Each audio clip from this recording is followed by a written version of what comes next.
The immigration officers slammed Keoma Okafor against the cold airport wall, their hands pinning her arms so hard she felt her bones might crack. "Let me go! I'm innocent! You've got it all wrong!" Her scream echoed through Incheon Airport's restricted corridor. Travelers stopped and stared. Security cameras captured everything. One officer reached for handcuffs, his grip loosening for just a second as he fumbled with the metal restraints. Keoma didn't think. She ran. Her hair whipped behind her as she sprinted through the terminal, lungs burning, heart hammering against her ribs. She had no plan, no destination, just pure animal desperation, and 6 hours left before they put her on a plane and erased everything she'd spent 2 years building. That's when she saw him.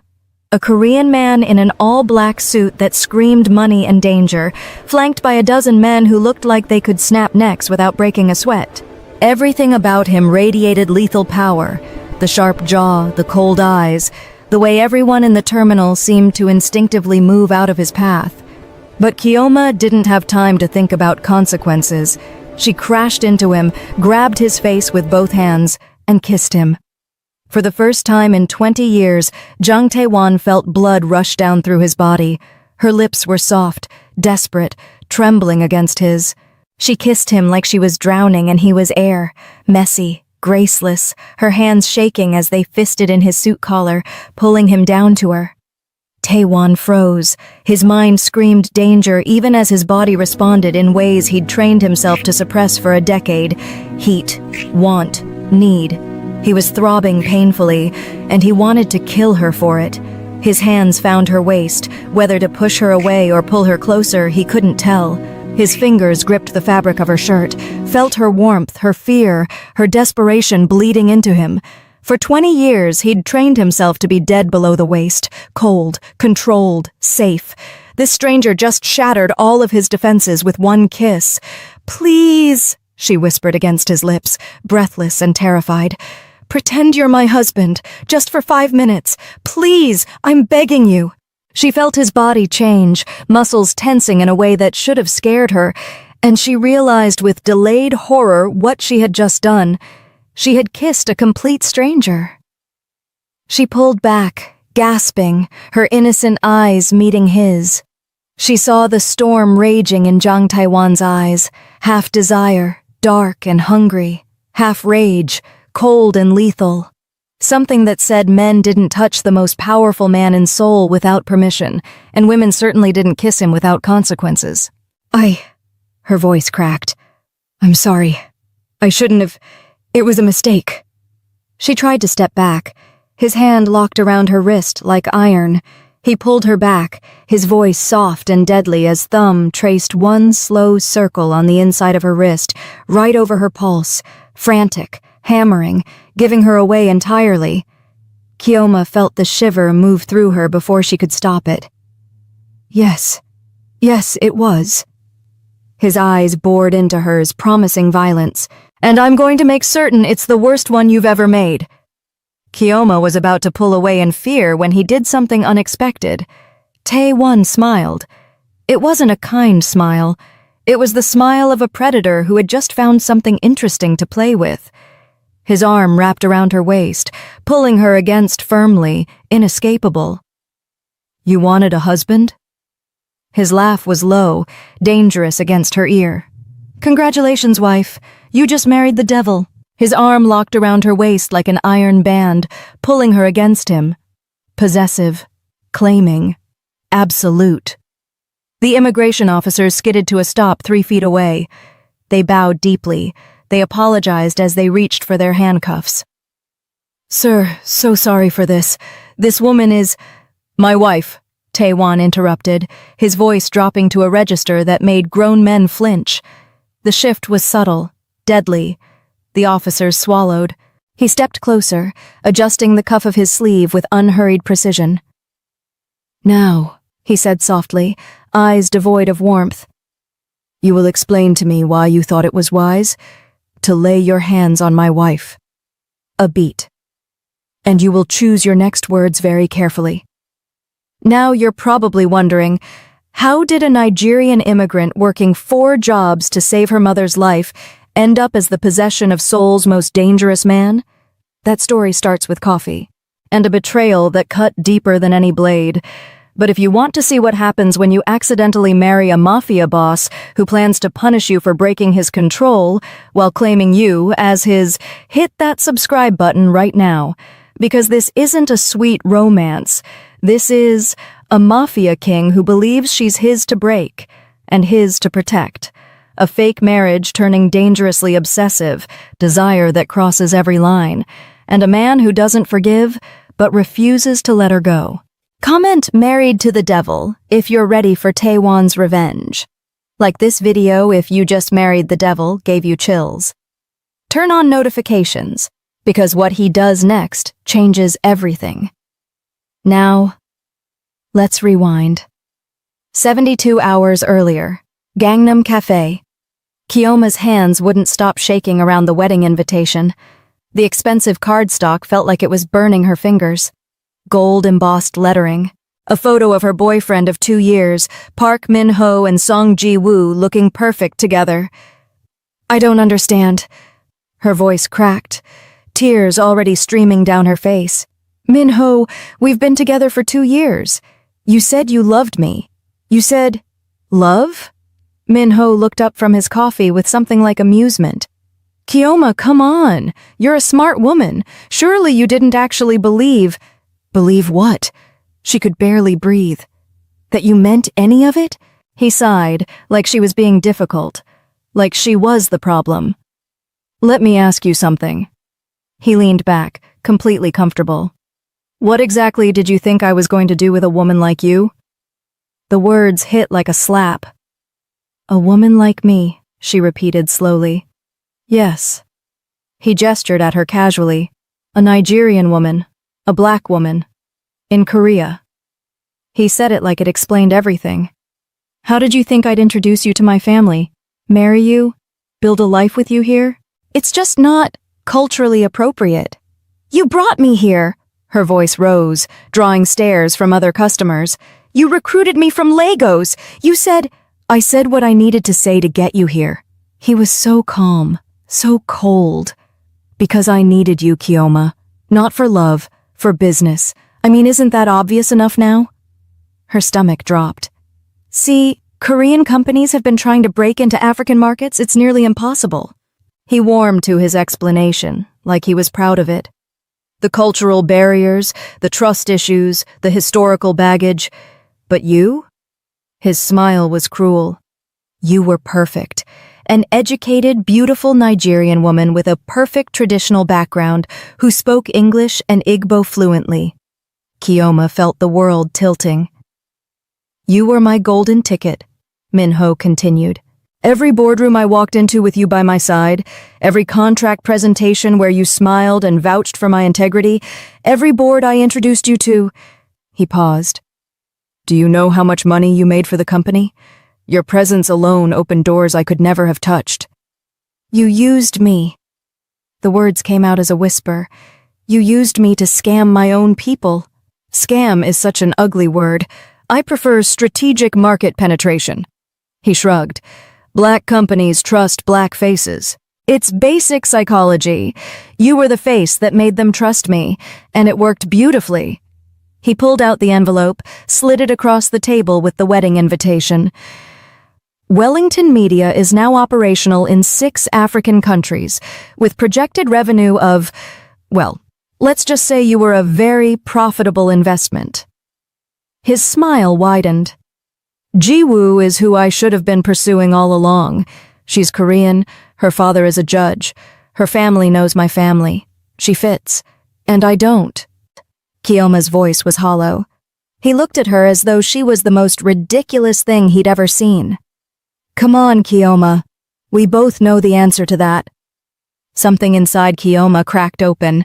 She'd spent 2 years in love with this man, 2 years trusting him, 2 years helping him, introducing him to her family, vouching for his character to her people.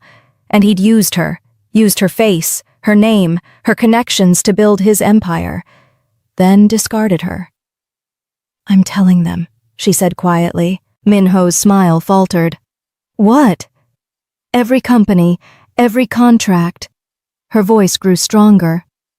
The Adeyemi Group, the Okonkwo Foundation, Ghana International, all of them. I'm going to visit their offices here in Korea. I'll tell them exactly what you did, how you used me, how you manipulated them. You won't, he started. I'll destroy everything you built with my face.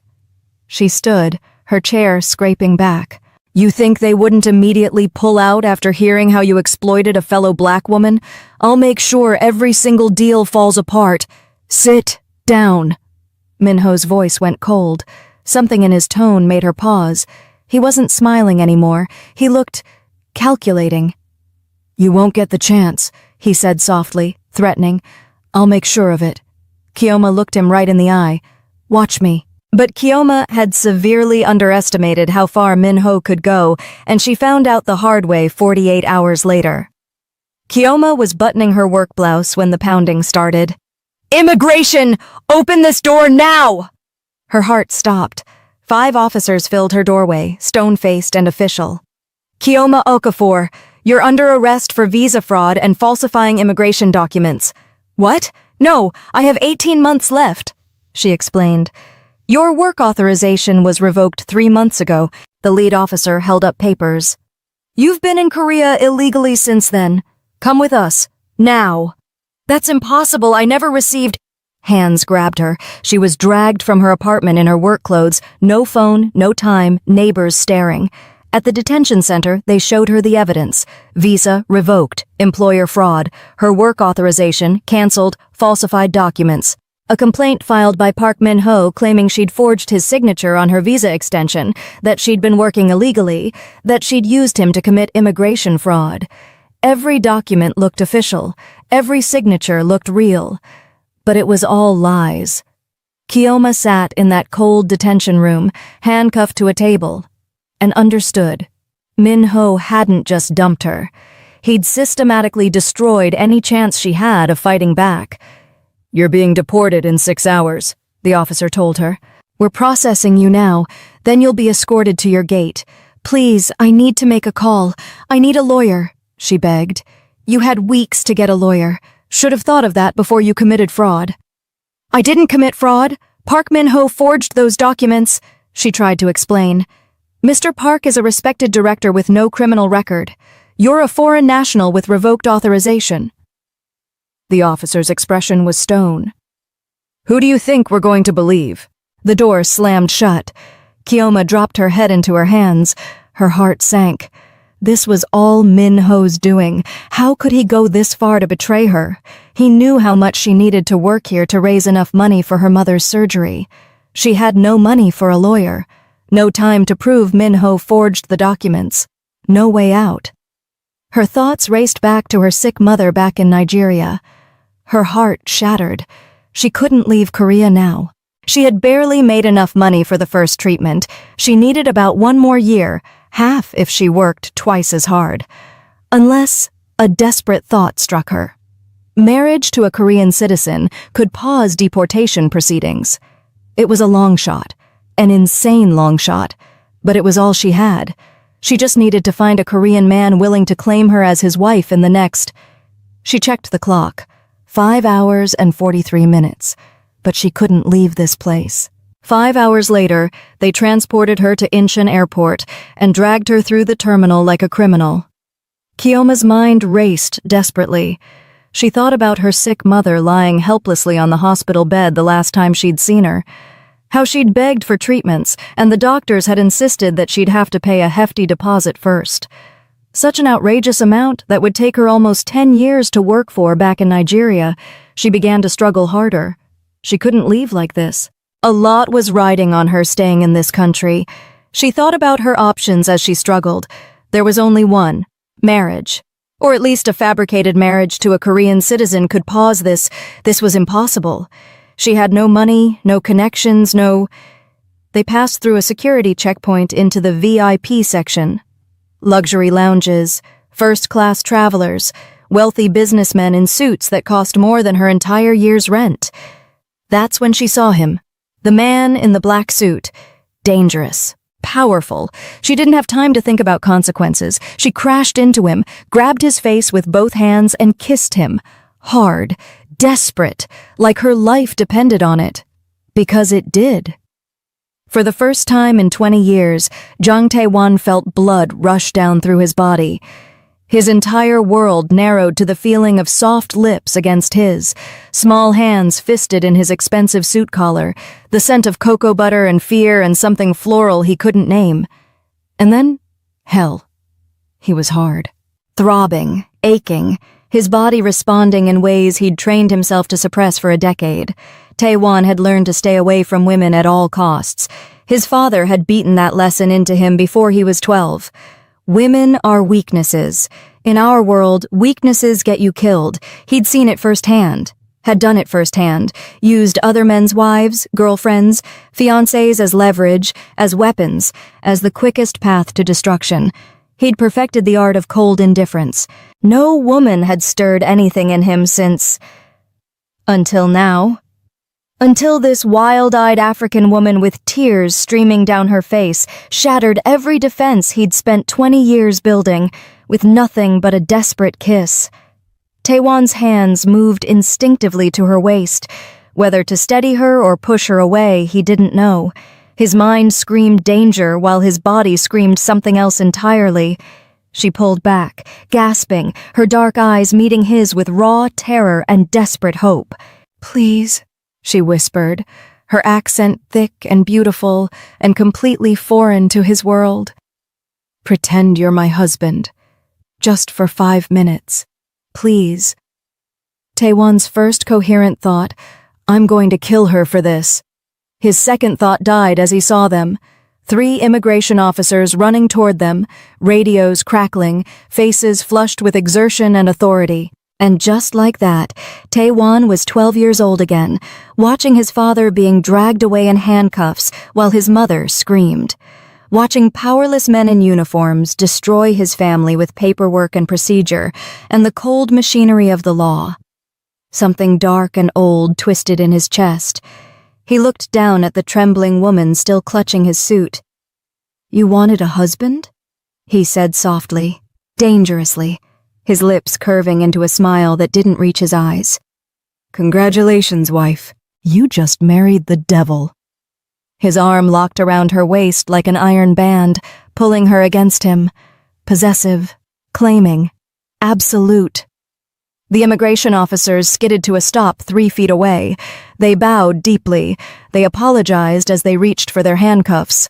"Sir, so sorry for this. This woman is my wife," Tae-won interrupted, his voice dropping to a register that made grown men flinch. The shift was subtle, deadly. The officers swallowed. He stepped closer, adjusting the cuff of his sleeve with unhurried precision. "Now," he said softly, eyes devoid of warmth, "you will explain to me why you thought it was wise to lay your hands on my wife." A beat. "And you will choose your next words very carefully." His words landed like bombs. His arm tightened around Kyoma's waist. She felt the possessive grip, the raw power in his body. Officer Kim froze. "Your wife? Hard of hearing?" "Hard." Tae-won looked down at Kyoma with perfectly crafted concern. "Jagya, are you all right?" The endearment rolled off his tongue like honey. Kyoma could only nod, her heart hammering. But she was watching him now. Really watching. The way he stood. The cold authority. The danger barely leashed beneath expensive fabric. Something stirred low in her belly. Tae-won's attention snapped back to the officers. "Someone explain why my wife just got dragged through my airport like a common thief," he demanded. "Your airport?" Officer Kim's voice cracked. "Chairman Jang Tae-won." He didn't offer his hand. "I own 40% of Incheon Logistics, which means 40% of your security contracts." His smile was all teeth. "Want to guess how I feel about my security teams not informing me that immigration was assaulting Korean citizens' spouses?" The officers' faces drained of color. They knew that name, Jang Tae-won, the most influential man in Seoul. Kyoma felt her pulse quicken. She'd kissed someone important, someone dangerous. "Mr. Jang, we had no record."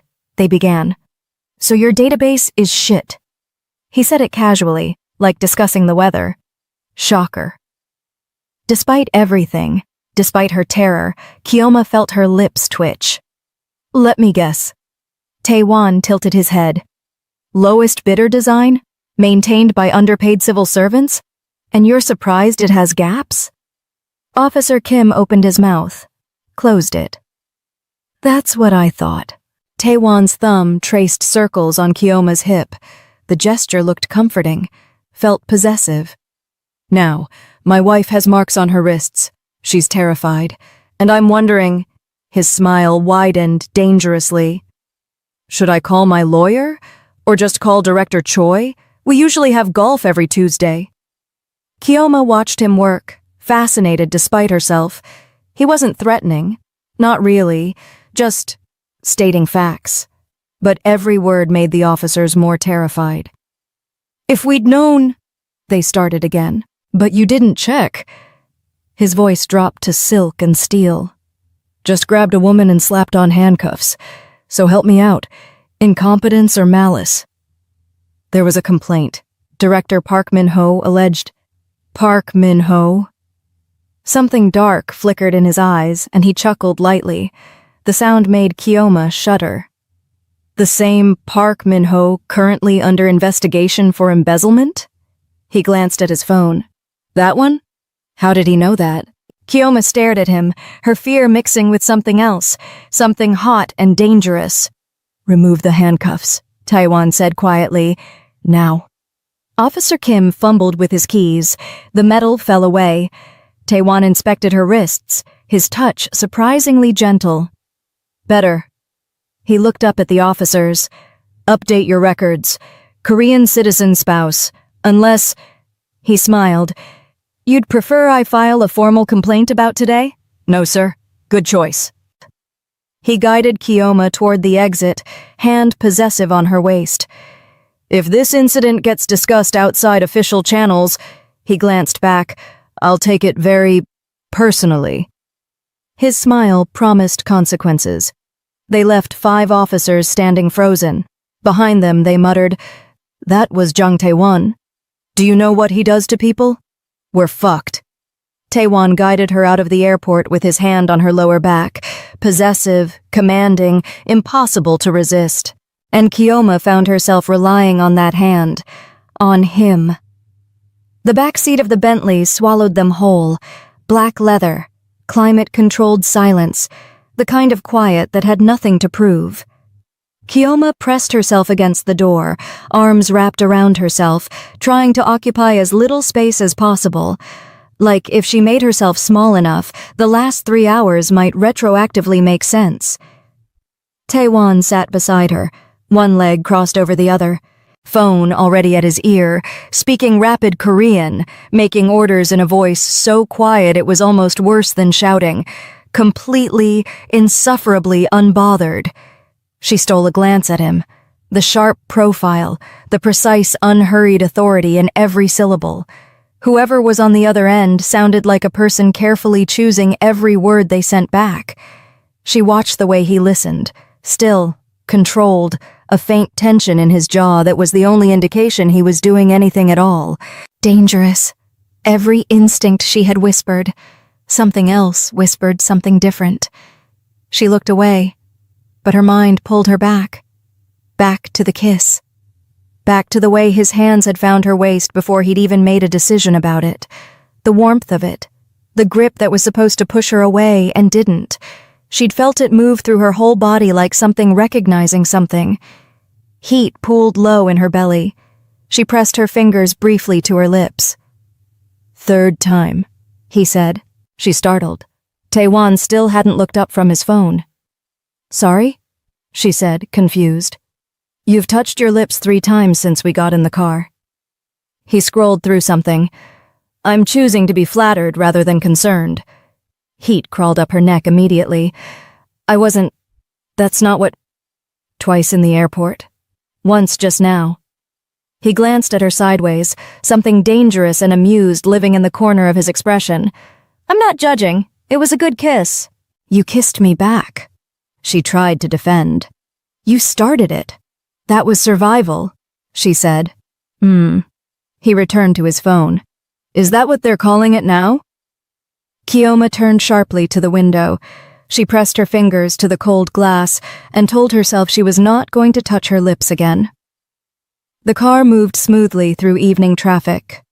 Seoul poured past the tinted windows, bright and indifferent. She heard him end one call and immediately begin another. Different tone this time. Shorter. A name she didn't catch, and 3 sentences that made whoever was receiving them very quiet, very fast. She watched his reflection in the glass. The authority of him was almost physical. Not performed, not loud, just present. Like gravity. Like he'd been the most powerful thing in every room he'd ever walked into and had simply stopped noticing it. She found it deeply, stupidly attractive. Stop, she told herself. You kissed a stranger 40 minutes ago. Get a grip. Taewon's eyes stayed on his phone, but his awareness of her did not move an inch. He'd been briefed the moment the door closed. His men were always efficient. 30 seconds of quiet Korean. The relevant facts, delivered cleanly. She'd come from Lagos a year ago. Not for opportunity, for a man who'd been building his exit strategy before she'd even unpacked. She'd been working 4 jobs since, sending money home every month, her mother, surgery. The kind of cost that takes years to build toward, nearly within reach.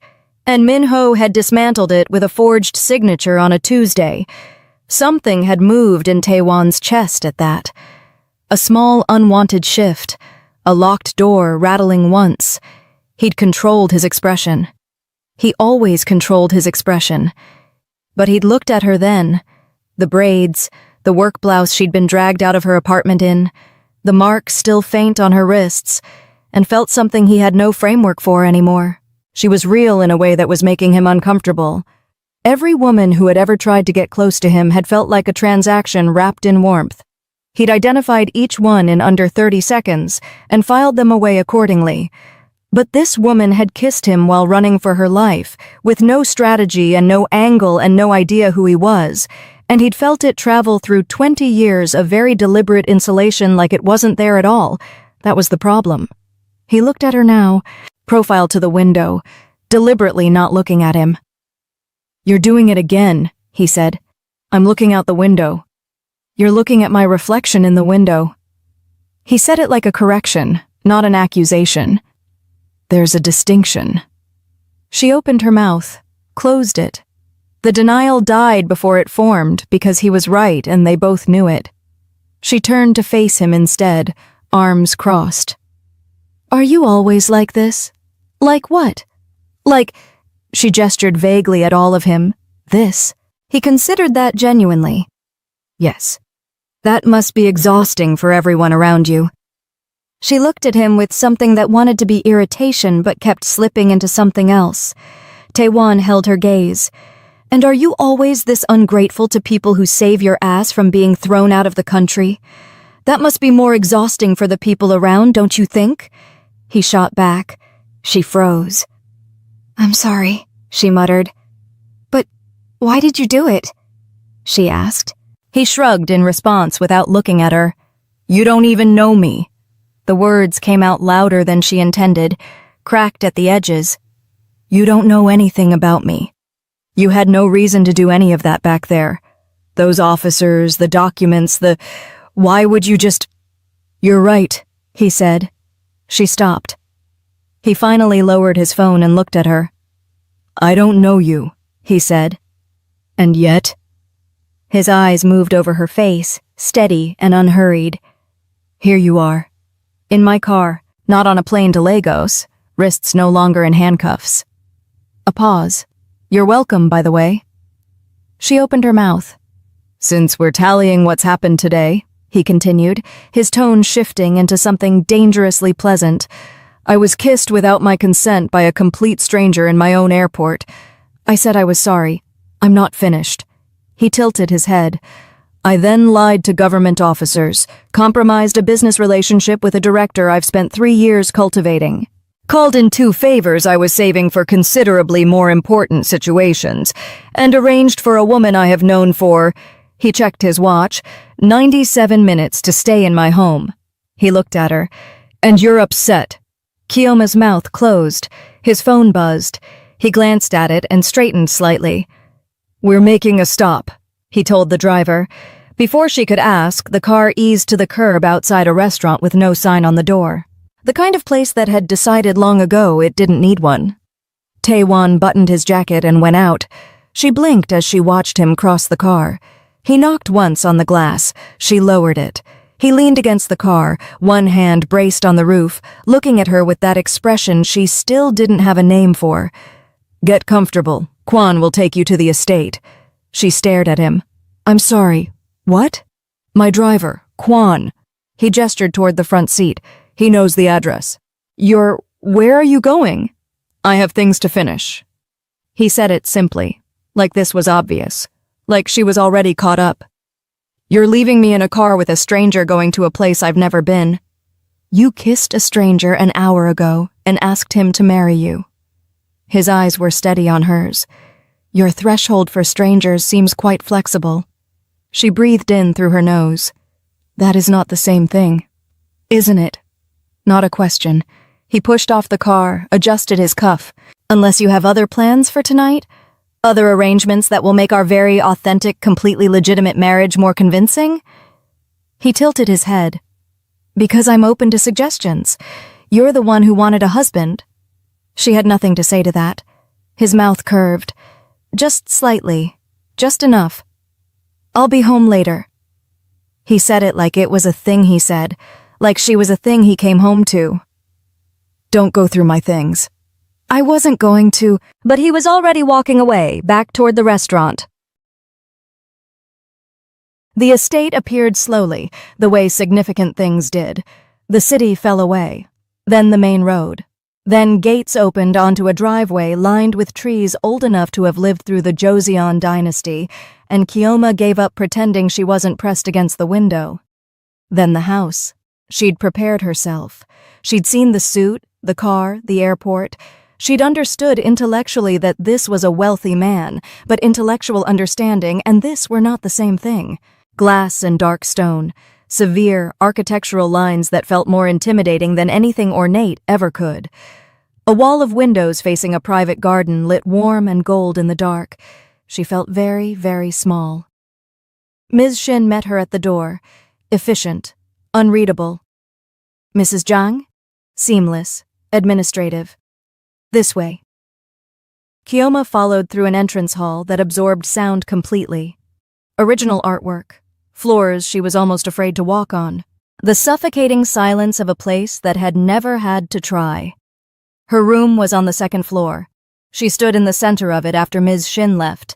The bed, the windows, Seoul spread below like it had been arranged for viewing purposes. She sat on the edge of the bed, stood back up, paced. Then she picked up the phone Ms. Shin had left and opened a browser. Jang Taewon, extensive, immediate. Chairman, Jang Industries. Controlling shareholder. Estimated net worth. She stopped at the number. Read it twice. Rumored ties to crime organized networks. 32 government investigations in 5 years, none resulting in charges. She stopped on a photograph. Him, at some black tie event. That face, sharp and cold and precise. The caption, Jang Taewon, 32, whose family has controlled significant portions of Seoul's political and economic infrastructure for 3 generations. 32, 34 investigations, 0 charges. She put the phone face down. A man like that, a man who had immigration directors handing over documents at restaurant doors, whose name made officers go pale mid-sentence, was not a man you accidentally ended up indebted to. She crossed to the window. Seoul glittered below, enormous and indifferent. What if the verification failed? What if everything he'd arranged unraveled by morning and they sent her back anyway? Her mother was still in that hospital bed, still waiting, still. Now what if it didn't fail? He had still promised to make it the worst decision of her life. She was doomed both ways. This man was dangerous. Genuinely, documentably, 34 investigations and no charges dangerous. He had information he shouldn't have. He had a director of immigration in his back pocket behind a golf handicap. He had 4 words and a smile that made grown men nervous. She pressed her forehead to the cool glass, and underneath all of that, quieter, more persistent. The way his hands had found her waist before he'd made any decision about it, the warmth of his breath against her ear, the way he'd defended her in front of the officers. He wasn't what she'd grabbed in that terminal. She wasn't sure yet what he was. She touched her lips without realizing, caught herself, dropped her hand. "Stop," she told herself. "You've known him for 3 hours. Stop." But the feeling didn't listen. It sat in her chest, warm and inconvenient and completely uninterested in being reasonable. Outside, Seoul kept glittering, and she watched until she saw another black Bentley pull up. Her breath caught. He was home. She watched him step out. Jacket gone, sleeves rolled to his elbows, tie loosened. Even from this distance, she could see something coiled in the way he moved. Something dangerous. She stepped back from the window. Minutes later, a knock. "Ms. Shin, the chairman would like to see you in his study." The study was all dark wood and shadows and windows that made Seoul look small. Taewon stood at the bar with his back to her, pouring amber liquid into crystal. White shirt, rolled sleeves. Everything about his posture screamed controlled violence. He didn't turn when she entered. "Close the door," he said, his voice like ice. She did. The door was so heavy that the click echoed like a gunshot. He took a slow sip. The silence stretched so long her palms started sweating. "How did it go?" Her voice came out smaller than she intended. Is the immigration thing handled?" "Yes," he said. One word. Cold. Final. "What?" she asked. Relief tried to surface, but his tone killed it. "Just like that?" "Just like that," he replied. He still hadn't turned around. She swallowed. "I don't know how to thank you." "Don't." He set the glass down. The sound made her flinch. "You should be worrying about other things right now." Ice slid down her spine. "What do you mean?" He finally turned. The look in his eyes made her breath stop. Cold. Lethal. The eyes of the man who'd whispered against her ear at the airport. "You just married the devil." "Do you remember what I told you?" His voice was quiet. Too quiet. "At the airport. After you pulled that stunt." She nodded. Couldn't speak. "Say it." He took one step toward her. "I want to hear you say it." "You said..." Her voice shook. "You said I made a mistake." "And?" Another step. She took one back. "That you'd make me pay for it." She whimpered. "Good." He took another step. "So you were listening." "But you saved me." She backed up again. "You helped." "I did." Another step. His expression didn't change. "Doesn't mean I've forgotten." She backed into a chair, moved around it. He adjusted his angle. Still coming, faster now. "I don't understand." Her voice cracked. "What did I do? I was desperate. I didn't mean to..." "Didn't you?" Another step. Her back hit the bookshelf. Nowhere left to go. He kept coming until he was a foot away, then another 6 inches. She pressed herself against the shelf. Her heart hammered so hard she could feel it in her throat. "I don't..." She couldn't finish, couldn't breathe. He took one final step. Now they were barely inches apart. So close she could feel the heat coming off him, could see the tension in his jaw, could smell his cologne mixed with something darker, anger, want, something she couldn't name. "You want to know what you did?" His voice dropped to barely above a whisper. Dangerous. Intimate. She nodded. His eyes bored into hers. Dark. Intense. Unreadable. "For 20 years, he said quietly, "I struggled, meditated, suffered my flesh to build something. Control, discipline, walls that nothing, no woman could penetrate." His gaze dropped to her mouth, stayed there. He felt the same heat from the airport spread down once again. I was safe. His voice went rougher, cold, dead to everything that could hurt me, everything that could be used as weakness. His eyes dragged back up to meet hers. And then you... His jaw tightened. You crashed into my airport, grabbed my face, kissed me like you were drowning. His eyes fell to her lips again. And you shattered all of it. The words came out raw. 20 years.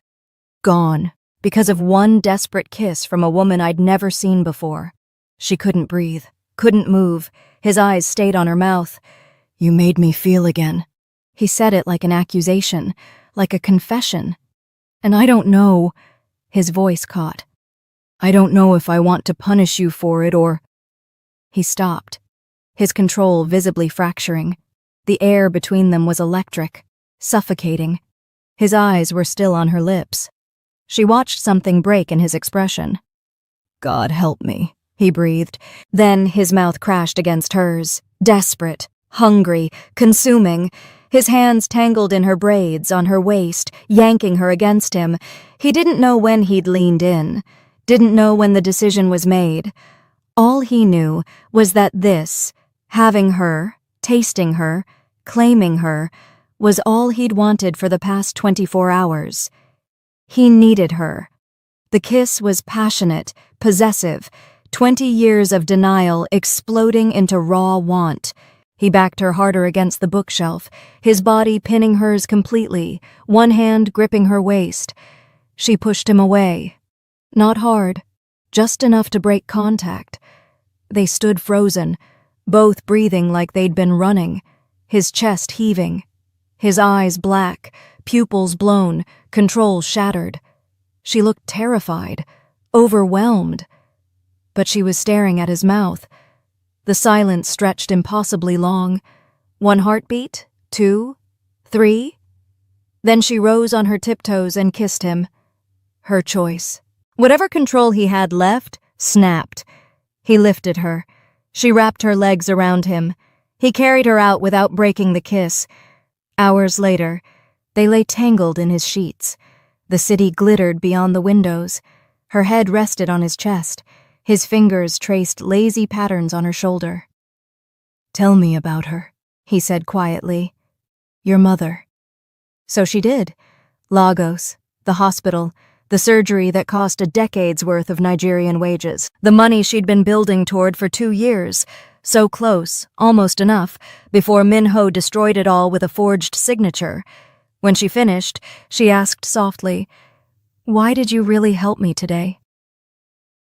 He was silent for so long she thought he wouldn't answer. Then, My father was arrested when I was 12. Officers, 6 of them. His voice was carefully flat.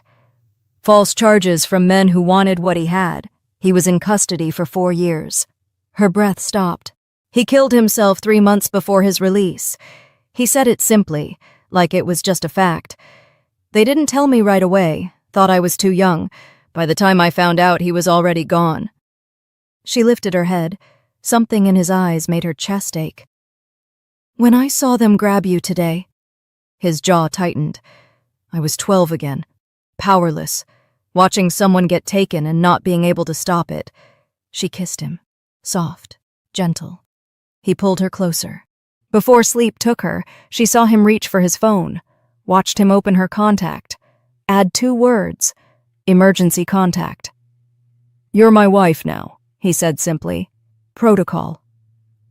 She fell asleep against his chest. For the first time in years, she felt truly safe. Light filtered through the floor-to-ceiling windows. Kioma woke slowly, reaching across the bed. Cold sheets. Empty. She sat up, heart dropping for a moment before she saw the note on his pillow and grabbed the phone from the nightstand. A text waited. Something urgent came up in the city. Had to leave early. Last night, getting to know you, talking with you, it was more than I expected. I want to do this properly. Dinner tonight, 7 p.m. I'll pick you up. Check the closet. T.W. She read it twice, then a third time. I want to do this properly.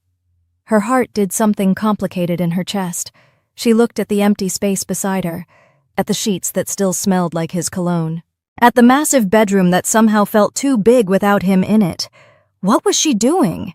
She'd slept with a man she'd known less than 24 hours, a stranger she'd kissed in desperation at an airport, a dangerous man whose name made immigration officers go pale.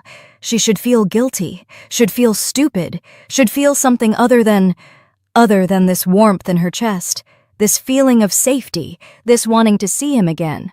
She got up, wrapped herself in his shirt, it fell to her thighs, smelled like him, and walked to the closet Ms. Shin had shown her. And stopped dead. A dress hung there that probably cost more than everything she owned combined. Golden silk that caught the morning light and turned it liquid. The kind of dress you wore to places that didn't have prices on the menu. Matching heels. Designer, her size exactly. A clutch. Delicate jewelry laid out like an offering on velvet. He'd had someone shop for her. Overnight, while she'd been sleeping in his bed. She touched the fabric. Silk whispered against her fingers. Dinner tonight. A proper date. With her husband. With the man who'd told her about his father last night, voice cracking just slightly on the word gone, and she'd seen past all the danger and the threats and the cold authority to the 12-year-old boy who'd lost everything. She pressed her fingers to her lips without thinking. She'd barely known him 24 hours, didn't know his favorite food or his birthday or what he did when he wasn't dismantling immigration cases with 3 phone calls. But she couldn't forget how his hands had grabbed her waist at the airport, instinctive, possessive, like his body had made a decision before his mind caught up, how he'd defended her in front of those officers, made them powerless with nothing but his voice and his name, how he'd looked at her in his study, like he wanted to destroy her and keep her, and didn't know which impulse would win, the way he'd whispered, "God help me," right before he'd kissed her like she was the only thing in the world that mattered. No one had ever done that for her. No one had ever looked at her like that. Was this just a rebound? Was she just running from Minho's betrayal straight into something else? Something she didn't understand? But she realized she hadn't thought about Minho once since those officers had grabbed her yesterday. Not once. Not even when Taewon had mentioned his name. Taewon had consumed her completely. And last night, when he'd told her about his father, voice raw, eyes distant, something broken and young flickering across his features, her heart had cracked open for him in a way that terrified her. She looked back at the dress, the shoes, the careful way everything had been laid out. One thing was missing. Makeup. Not critical. Not even that important. But it was their first real date. Their first time doing this properly, like he'd said. And they were husband and wife, even if it had started as a desperate lie, even if neither of them knew what they were doing. She wanted to look perfect for him. All her makeup was still at her apartment, the apartment that was probably still sealed with immigration tape. She checked the time. 11 a.m. If she hurried, she could get there and back, grab her things. Her house door was exactly as they'd left it. Yellow tape across the frame, already peeling at the corners. No one had touched it. Kioma slipped inside. The apartment looked ransacked, drawers pulled open from when the officers had searched, her clothes scattered, papers everywhere. She stepped over the mess and found her makeup bag in the bathroom. Foundation. Mascara. The lipstick her mother had given her before she left Lagos, the one good piece she'd brought from home. She was reaching for her eyeliner when the knock came. Sharp, insistent. Wrong. Every instinct she had screamed danger. "Kioma!" The voice made her blood turn to ice. "I know you're in there." "Minho. Open the door. We need to talk." She froze, makeup bag clutched in her hands. Maybe if she stayed quiet, maybe if she didn't move. "I'll break it down." His voice was different, harder. "You know I will." Her hand shook as she walked to the door, unlocked it. Minho stood there. But he wasn't alone.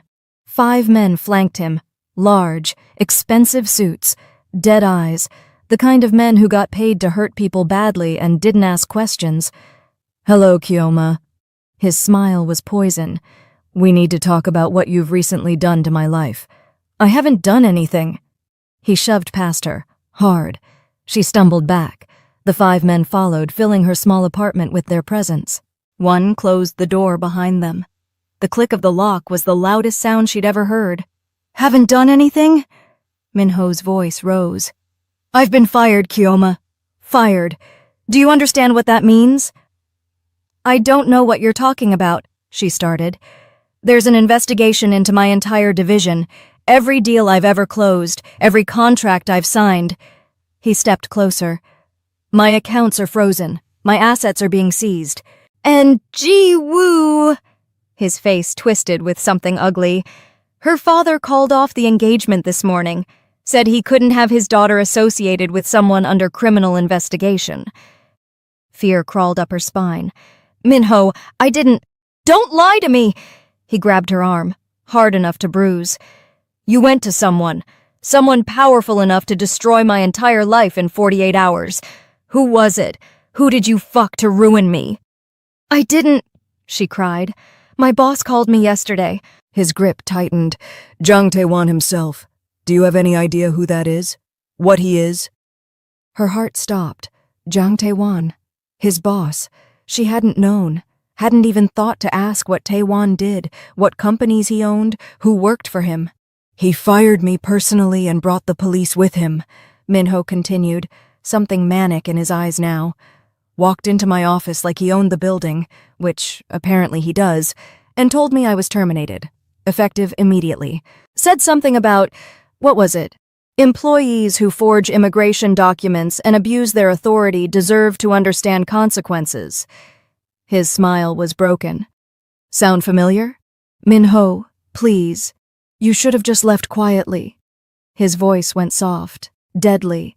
When I had you arrested, when I forged those documents, all you had to do was get on that plane, go back to Nigeria, disappear. He released her arm, stepped back. But you couldn't do that, could you? You had to be difficult, had to fight back. He gestured to the 5 men. So now we're going to be difficult too. They moved forward as one. Kioma's hand found her phone in her pocket, fumbled for it. Emergency contact. She pressed it blindly as the first man grabbed her. What are you— Minho saw the phone, lunged for it. Who are you calling? But she'd already hit it. The line connected for about 7 seconds before one of the men ripped the phone from her hand and crushed it under his heel. Doesn't matter, Minho said. By the time anyone finds us, you'll understand exactly what it feels like to lose everything. They dragged her toward the door. She struggled, screamed. No one in the building would help. They never did in Seoul. Everyone minded their business. They shoved her into a van waiting outside. Minho climbed in after her. Drive, he told his men. The green warehouse in Incheon. No one goes there anymore. The van pulled away. Kioma's last thought before one of them tied her hands was, please let Tae-won have heard. Please let him know. Tae-won was in a meeting across Seoul. Contract negotiations with a development firm. Numbers on screens. His CFO presenting quarterly projections. His phone buzzed on the table in front of him. He glanced at it. Emergency contact. Kioma. His blood turned to ice. He answered immediately. Kioma? Sounds of struggle, a crash, her voice, let me go! Then Minho's voice, clear, unmistakable. Who are you calling? A crunch, like glass breaking, or a phone being destroyed. The line went dead. Tae-won stood so abruptly, his chair crashed backward. Every head in the boardroom turned. His expression must have been something because his CFO went pale. Out, Tae-won said quietly. Everyone, now. They didn't argue, didn't ask questions. They grabbed their things and fled. The door closed. Tae-won stood there for 3 seconds, completely still. Then he made one call. Assemble the full team, heavily armed. Now. Put on his jacket. By the time he stepped outside, the line of black vehicles was already waiting. We're paying a former employee a visit. His voice was ice, pure controlled fury. And before this night is over, He's going to learn what happens when you touch what is mine. Minho just signed his own death warrant. Because Jang Tae-wan doesn't make threats, he makes examples. But while he's heading to that warehouse, his enemies are already watching. They know he has a wife now, and in his world, a wife is leverage. Worse, his mother is about to find out, and she does not tolerate weakness. What happens when she learns her son secretly married a foreign woman he met yesterday? What happens when his enemies realize Kioma is the only thing that can break him? Part 2 is where the real war begins. Subscribe now if you want to see what happens when Seoul's most dangerous man goes to war for his wife. Like if that last line gave you chills. Comment war if you're ready, and tell me, where are you watching from? Part 2 drops soon. Don't miss it.